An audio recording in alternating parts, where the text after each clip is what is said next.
Capítulo 8. Decisión. El dominio de la dilación.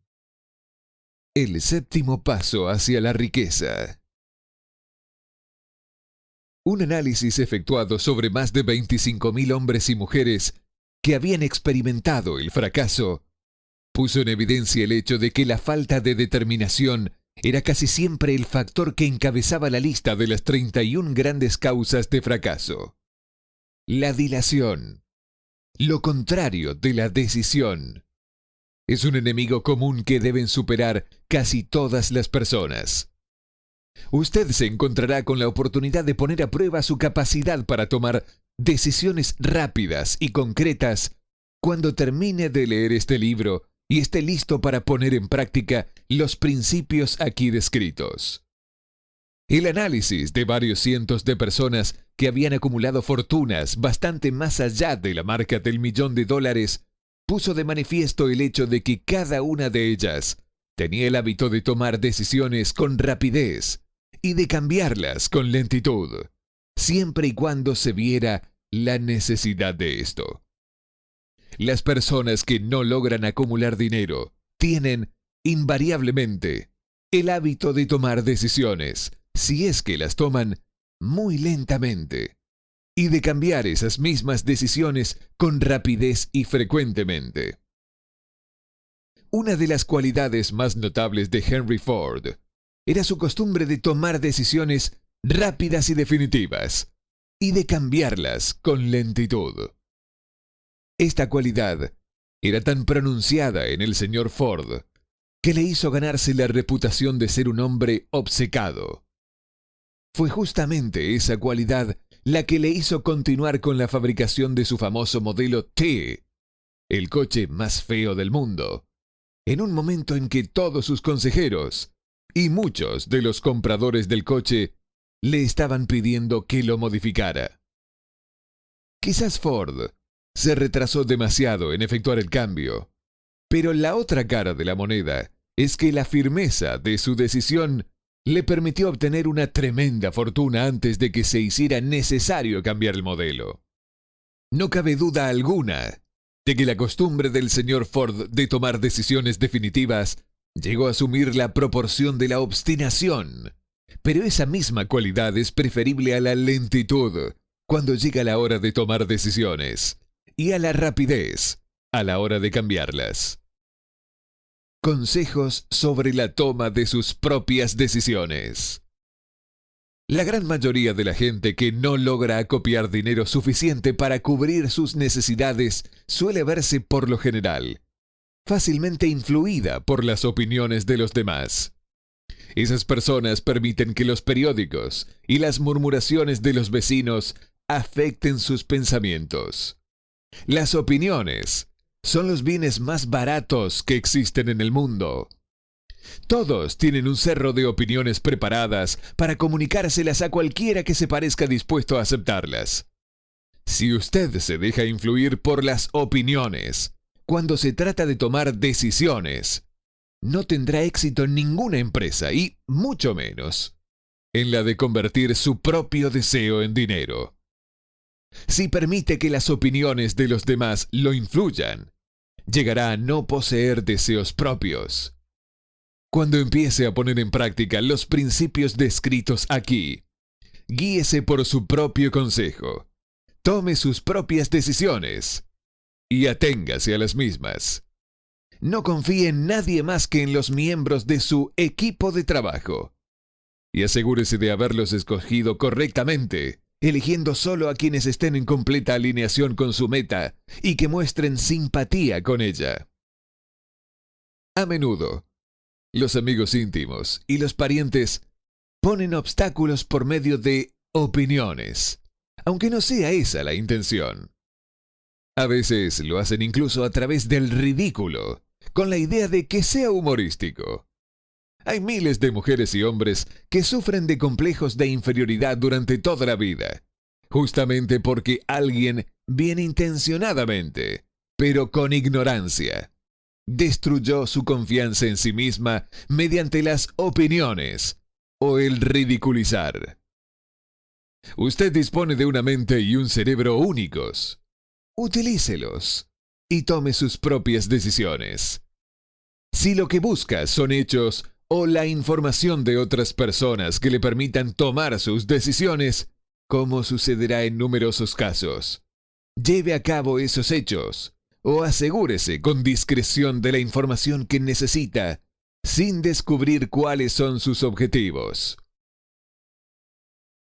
Una de las características de las personas que tienen solo conocimientos elementales o escasos es intentar dar la impresión de que poseen muchos conocimientos. En general, esas personas hablan demasiado y escuchan muy poco. Mantenga los ojos y los oídos bien abiertos y la boca cerrada, si lo que quiere es adquirir el hábito de una toma de decisiones rápida. Quienes hablan mucho hacen poco. Si usted habla mucho más de lo que escucha, no solo se privará a sí mismo de muchas oportunidades de acumular conocimientos valiosos, sino que también habrá puesto sus estrategias y propósitos al descubierto ante personas a las que les encantará desilusionarle porque, en realidad, lo envidian. Recuerde también que cada vez que abra la boca en presencia de una persona que posea grandes cantidades de conocimientos, estará desplegando ante ella su reserva exacta de conocimientos propios, o su falta de la misma. La verdadera sabiduría suele llamar la atención merced a la modestia y el silencio. Tenga en cuenta el hecho de que cada persona con la que usted se asocie estará buscando, como usted mismo, la oportunidad de acumular dinero. Si habla con demasiada libertad acerca de sus estrategias, quizás se sienta sorprendido al enterarse de que alguna otra persona se le ha adelantado, poniendo en práctica los mismos planes acerca de los cuales usted comunicó con tanta imprudencia. Que una de sus primeras decisiones sea la de mantener cerrada la boca y abiertos los ojos y oídos. Como una forma de recordarle este consejo, sería útil que copiara el siguiente epigrama en letras mayúsculas y lo colocara donde pueda verlo a diario. Dígale al mundo lo que intenta hacer, pero llévelo a cabo antes de decirlo. Esto es como decir, lo que cuenta son los hechos y no las palabras. Libertad o muerte en una decisión.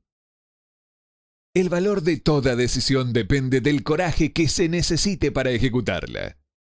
Las grandes disposiciones, aquellas que constituyeron los fundamentos de la humanidad, fueron tomadas asumiendo grandes riesgos, lo que a menudo significó la posibilidad de encontrar la muerte. La decisión de Lincoln de promulgar su famosa Declaración de la Emancipación, mediante la cual se otorgaba libertad a las personas de color en los Estados Unidos, la tomó a sabiendas de que ese acto pondría en su contra miles de amigos y partidarios políticos. Sabía también que llevar a cabo esa proclamación significaría la muerte de miles de hombres en los campos de batalla. Finalmente, le costó la vida a Lincoln. Eso requirió valentía. La decisión de Sócrates de tomar la venenosa cicuta, en lugar de comprometer sus creencias personales, fue un acto de gran coraje. Se adelantó 1000 años a su tiempo y dio el derecho a la libertad de pensamiento y de palabra a todos los que todavía no habían nacido. La decisión del general Robert E. Lee de apartarse de la Unión y tomar partido por la causa del Sur también fue una acción valerosa, puesto que él sabía que podía costarle la vida, además de la de muchos otros. 56 que se arriesgaron a la horca. Pero la mayor decisión de todos los tiempos, en lo que se refiere a los ciudadanos de lo que más tarde serían los Estados Unidos, se tomó el 4 de julio de 1776, en Filadelfia, cuando 56 hombres estamparon sus firmas en un documento que, como muy bien sabían, aportaría la libertad a todos los norteamericanos, o bien dejaría a cada uno de los 56 colgado de una cuerda por el cuello. Sin duda habrá escuchado de ese famoso documento, aunque tal vez no haya extraído del mismo la gran lección de logro personal que nos enseña de un modo tan simple. Muchos recuerdan la fecha en que esa gran decisión fue tomada, mas son pocos los que se dan cuenta del valor que se requirió. Recordamos nuestra historia, tal y como nos la enseñan. Recordamos las fechas, los nombres de los hombres que lucharon. Recordamos Bailey Forge y Yorktown. Recordamos a George Washington y a Lord Cornwallis. Pero en realidad, sabemos poco y nada acerca de las fuerzas reales que había detrás de estos nombres, fechas y lugares. Y sabemos menos incluso acerca de ese poder intangible que nos aseguró la libertad, mucho antes de que los ejércitos de Washington llegaran a Yorktown. Leímos la historia de la Revolución e imaginamos falsamente que George Washington era el padre de nuestro país, que fue él quien obtuvo nuestra libertad. Mientras que lo cierto es que Washington fue solo un accesorio después del hecho, ya que la victoria para sus ejércitos estaba asegurada mucho antes que Lord Cornwallis se rindiese. Esto no intenta robarle a Washington la gloria, que ciertamente merecía. Su propósito más bien es darle mayor atención al sorprendente poder, que fue la real causa de su victoria. Representa casi una tragedia que los historiadores hayan pasado por alto el hacer la más mínima referencia al poder irresistible que fue el génesis de la libertad de la nación, destinada a establecer nuevos niveles de independencia para todos los pueblos del mundo. Digo que es casi una tragedia, porque precisamente se trata del mismo poder que todo individuo debe utilizar para superar los conflictos que se le presenten en la vida, y obligar a ésta a pagar el precio que se le pide. Revisemos, aunque solo sea de forma mínima, acontecimientos que dieron lugar a ese poder. La historia comienza con un incidente ocurrido en Boston el 5 de marzo de 1770. Los soldados británicos trullaban por las calles, aterrorizando a los ciudadanos con su sola presencia. A los colonos no les gustaba ver hombres armados andando por sus ciudades. Empezaron a expresar abiertamente su resentimiento por esto, arrojando piedras y profiriendo insultos contra los soldados que patrullaban, hasta que el oficial al mando dio la orden: «Calen bayonetas. Carguen». La batalla que comenzó entonces resultó en la muerte de muchos, mientras que otros salieron heridos. El incidente provocó tal resentimiento que la Asamblea Provincial, compuesta por importantes colonos, convocó una reunión para emprender alguna acción concreta. Dos de los miembros de esa asamblea fueron John Hancock y Samuel Adams. Tomaron la palabra y hablaron con valentía, declarando que debían organizar un movimiento para expulsar de Boston a todos los soldados británicos. Debemos recordar que eso fue una decisión surgida en la mente de dos hombres, lo que podemos considerar como el principio de la libertad que todos disfrutamos ahora en los Estados Unidos. Tampoco podemos olvidar que la determinación de esos dos hombres exigía fe y coraje, porque era una decisión que entrañaba peligros. Antes de que la asamblea terminara, Samuel Adams fue elegido para visitar al gobernador de la provincia, Hutchinson, y exigirle la retirada de las tropas británicas. La petición fue aceptada, y los soldados se retiraron de Boston, pero el incidente no quedó zanjado allí. Había provocado una situación cuyo desenlace estaría destinado a cambiar el rumbo de toda una civilización. No es extraño cómo los grandes cambios, tal como la Revolución Americana y la Guerra Mundial, a menudo comienzan en circunstancias que no parecen significativas. También es interesante notar que estos importantes cambios por lo general comienzan en la forma de una decisión definitiva en las mentes de un número relativamente pequeño de individuos. Muy pocos de nosotros conocemos la historia de nuestro país tan profundamente como para darnos cuenta que John Hancock, Samuel Adams y Richard Henry Lee, de la provincia de Virginia, fueron los reales padres de la patria. Organización de un equipo de trabajo. Richard Henry Lee adquirió un papel importante en esa historia. Él y Samuel Adams se comunicaban entre sí con frecuencia, por correspondencia, compartiendo temores y esperanzas acerca del bienestar del pueblo en sus respectivas provincias. A raíz de esta práctica, Adams concibió la idea de que un intercambio mutuo de cartas entre las 13 colonias podría ayudar a coordinar esfuerzos que tanto necesitaban en relación con la solución de sus problemas. 2 años después del enfrentamiento con los soldados británicos en Boston, en marzo de 1772, Adams presentó esta idea ante la Asamblea, en forma de una moción para que se estableciera un comité de correspondencia entre colonias que contara con corresponsales nombrados en cada una de las mismas, con el propósito de una cooperación amistosa para la mejora de las colonias de la América Británica. Eso constituyó el principio de la organización de un poder mucho más amplio, destinado a conseguir la libertad para todos los colonos y sus descendientes. Así se organizó el equipo de trabajo. Estaba compuesto por Adams, Lee y Hancock. Además, les digo que si 2 de ustedes están de acuerdo que la Tierra está relacionada con todo lo que ustedes preguntan, vendrán a usted de mi Padre, que está en los cielos. El comité de correspondencia fue organizado. Los ciudadanos de las colonias habían estado desarrollando una desorganizada oposición física contra los soldados británicos, a través de incidentes parecidos a los tumultos de Boston. Pero de todo ello no se había sacado provecho alguno. Sus agravios individuales no habían sido consolidados bajo un equipo de trabajo.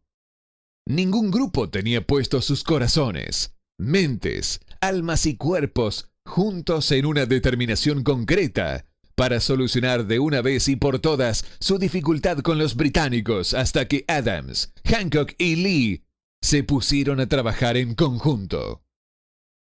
El comité de correspondencia estaba organizado. Observe que esta medida brindó la forma de aumentar el poder del principio Mastermind, al agregarle hombres de todas las colonias. Le advierto que este procedimiento constituyó la primera planificación organizada de los colonizadores disconformes. La fuerza está en la unión. Mientras tanto, los británicos tampoco permanecieron de brazos cruzados.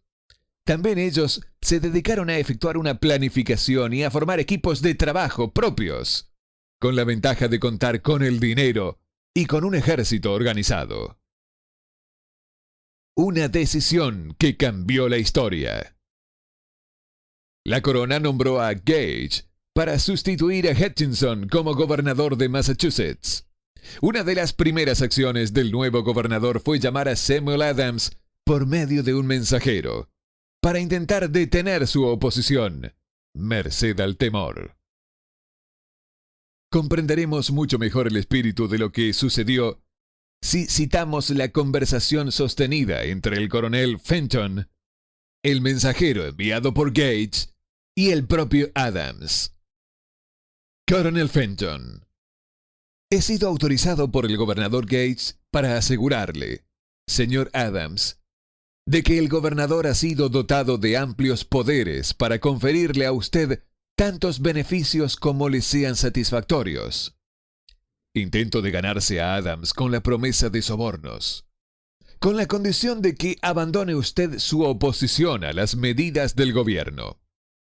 El gobernador le aconseja que no siga disgustando a su majestad.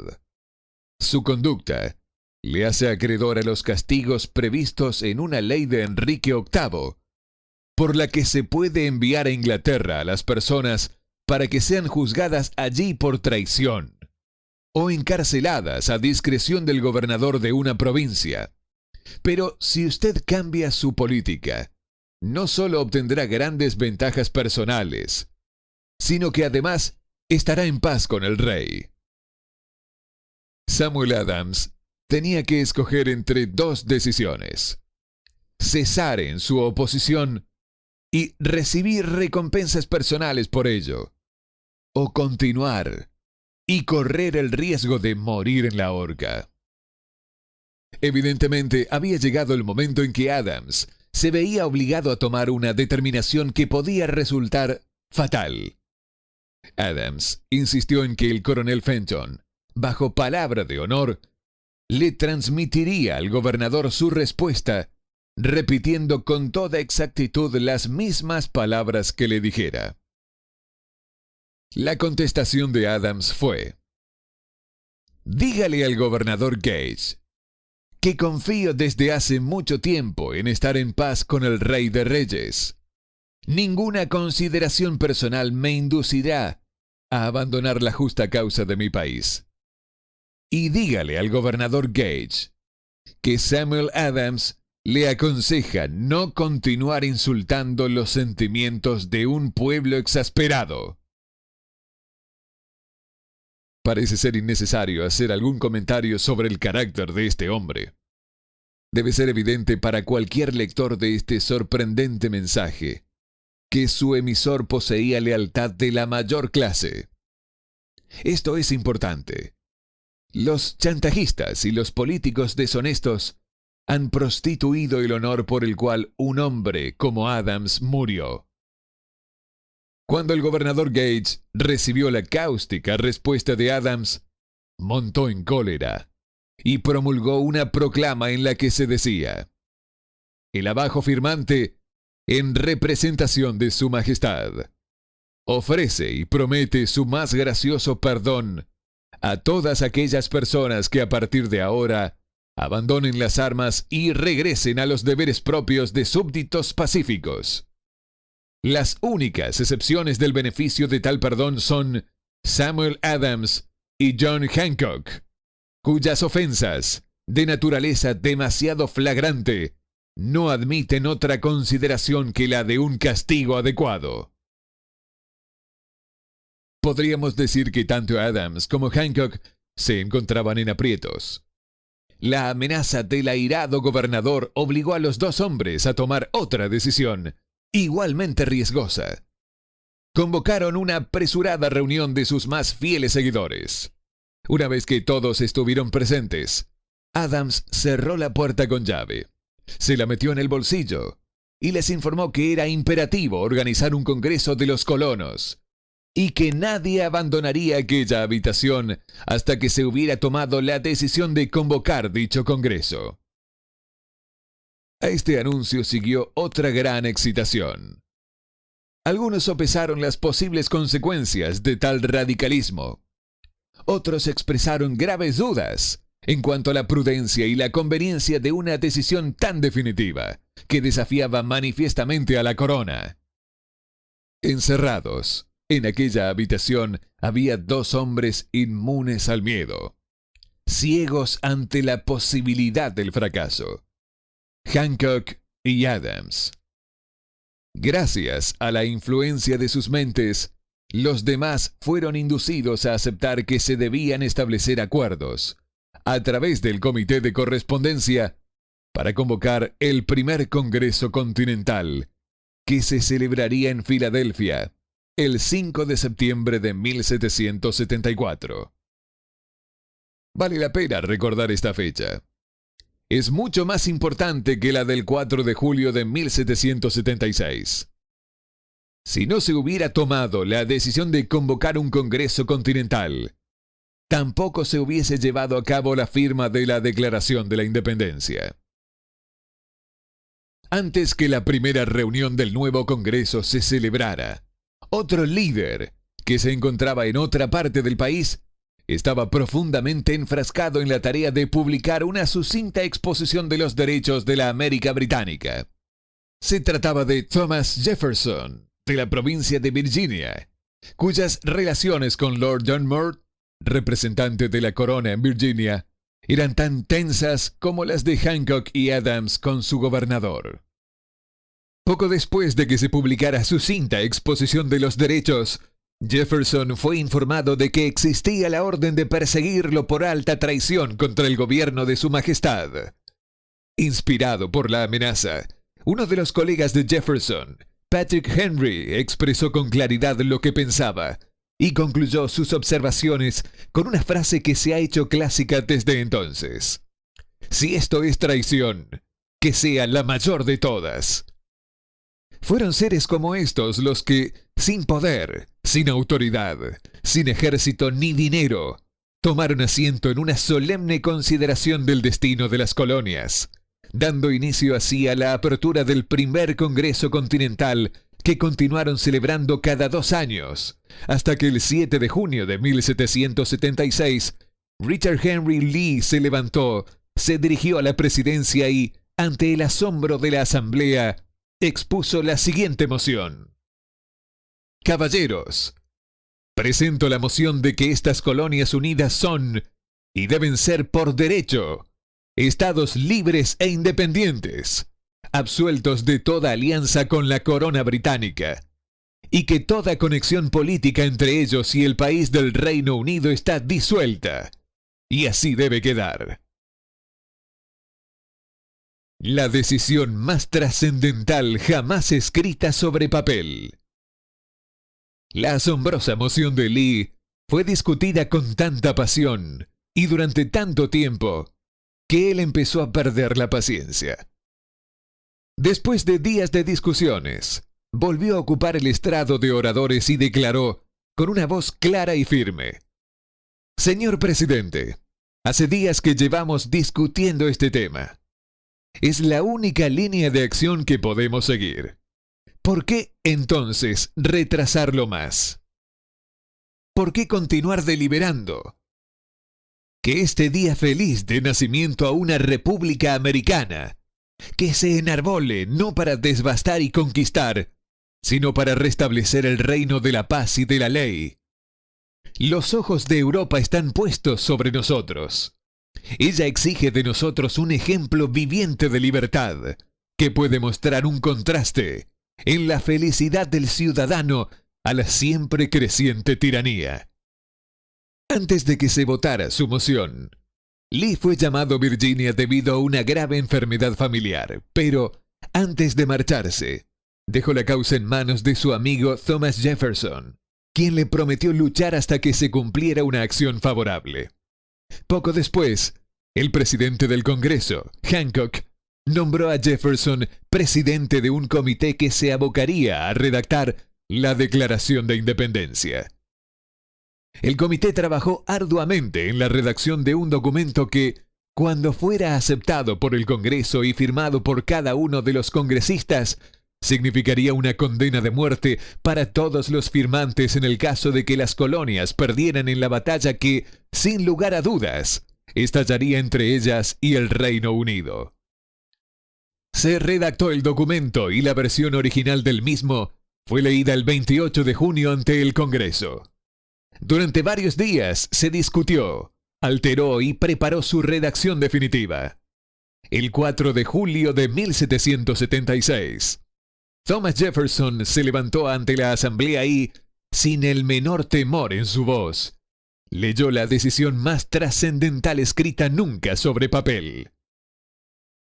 Cuando en el curso de los acontecimientos humanos se hace necesario que un pueblo disuelva los lazos políticos que lo han conectado con otro y asuma, entre los poderes de la tierra, el estado separado e igual a que las leyes divinas y naturales le dan derecho, un respeto decente por las opiniones de la humanidad exige que ese pueblo declare las causas que lo impelen a la separación. Cuando Jefferson terminó de leer, se votó la aprobación del documento, el que fue aceptado, y después los 56 hombres presentes lo firmaron. Cada uno de ellos ponía en juego su propia vida con la decisión de estampar su firma en aquel papel. Gracias a esa determinación, una nación llegó a la existencia. Una nación destinada a aportar para siempre a la humanidad el privilegio de tomar sus propias decisiones. A través de decisiones tomadas, en un espíritu similar de fe y solo mediante dichas decisiones, las personas pueden resolver sus problemas personales y ganar para sí mismos altos estados de riqueza material y espiritual. No olvidemos esto. Al analizar los acontecimientos que condujeron a la Declaración de Independencia, podemos convencernos de que esta nación, que ahora ostenta una posición de respeto y poder entre todos los demás países del planeta, fue el fruto de la decisión de un equipo de trabajo compuesto por 56 hombres. Observe bien el hecho de que su decisión fue lo que aseguró el éxito a los ejércitos de Washington, porque el espíritu de esa decisión estaba en el corazón de cada uno de los soldados que lucharon con él, y sirvió como un poder espiritual que no reconoce lo que es la derrota. Observe también, y para mayor beneficio personal, que el poder que dio libertad a esta nación es el mismo que todo individuo ha tenido que utilizar para alcanzar su autodeterminación. Este poder está hecho a partir de los principios descritos en este libro.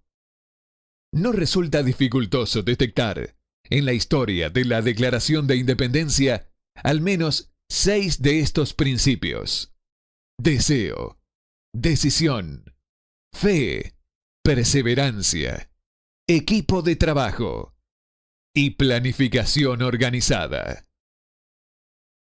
Sepa lo que quiere y en general lo conseguirá. A través de toda esta filosofía se encuentra la sugerencia de que el pensamiento, apoyado por un fuerte deseo, tiene una tendencia a transformarse en realidad. Tanto en esta historia como en la de la organización de la United States Steel Corporation, se encuentra una descripción perfecta de la manera en la que el pensamiento produce esta asombrosa metamorfosis. En su búsqueda del secreto del método, no espere milagros, porque no los hallará. Solo encontrará las eternas leyes de la naturaleza, esas que están disponibles para toda persona que tenga la fe y el valor suficientes para ocuparlas. Pueden ser empleadas bien para aportar libertad a una nación, bien para acumular riquezas. Quienes toman decisiones con rapidez y de un modo definitivo saben muy bien lo que quieren y en general lo consiguen. Los líderes en todas las áreas de la vida son personas que deciden con rapidez y firmeza. Esa es la razón principal por la que se han convertido en líderes. El mundo tiene la costumbre de abrir paso al hombre cuyas palabras y acciones muestran que sabe a dónde va. La indecisión es un hábito que suele aparecer en la juventud. El hábito adquiere permanencia a medida que el joven pasa por la escuela, el instituto e incluso la universidad, sin una definición de propósito. El hábito de indecisión adquirido debido a las deficiencias de nuestro sistema escolar acompaña al estudiante en la ocupación que escoge. Sí, de hecho, escoge su ocupación. En general, el joven que acaba de graduarse busca cualquier trabajo. Acepta el primero que le ofrecen, porque ya cayó en el hábito de la indecisión. 98 de cada 100 personas que trabajan en la actualidad a cambio de un salario ocupan los puestos en los que están porque les faltó la firmeza para planificar el alcanzar un puesto mejor, así como el conocimiento acerca de cómo elegir al empleador. La principal debilidad de todo este sistema educacional es que no enseñan ni motivan el hábito de decisión definida. Sería beneficioso si alguna universidad permitiera la matrícula de algún estudiante, a menos que y hasta que éste declare que su propósito principal es matricularse. Sería aún más beneficioso si cualquier estudiante que entre a la escuela primaria estuviera obligado a aceptar la capacitación en el hábito de decisión y ser forzados a aprobar un examen en el tema antes de que se les permita avanzar a los demás cursos. La firmeza de decisión exige siempre valor y, a veces, muchísimo. Los 56 hombres que firmaron la Declaración de la Independencia pusieron sus vidas en peligro cuando decidieron estampar sus firmas en aquel documento. Quien que toma la firme decisión de conseguir un puesto de trabajo determinado y de que le paguen el precio que pide, no pone en juego su vida con esa decisión. Lo único que se juega es su libertad económica. La independencia financiera, la riqueza, un negocio deseable o un buen puesto profesional no se encuentran al alcance de la persona que descuida o rechaza la expectativa, la planificación y la exigencia de esas mismas cosas. El que desea obtener riquezas, con el mismo espíritu con el que Samuel Adams deseó obtener la libertad para las colonias, seguro que terminará por acumular grandes fortunas. En el capítulo de planificación organizada, encontrará instrucciones completas para vender cada tipo de servicios personales. Encontrará también información detallada de cómo escoger el empleador que usted prefiere y el trabajo particular que desea. Estas instrucciones no tendrán valor alguno para usted, a menos que usted decida definitivamente organizarlas en un plan de acción.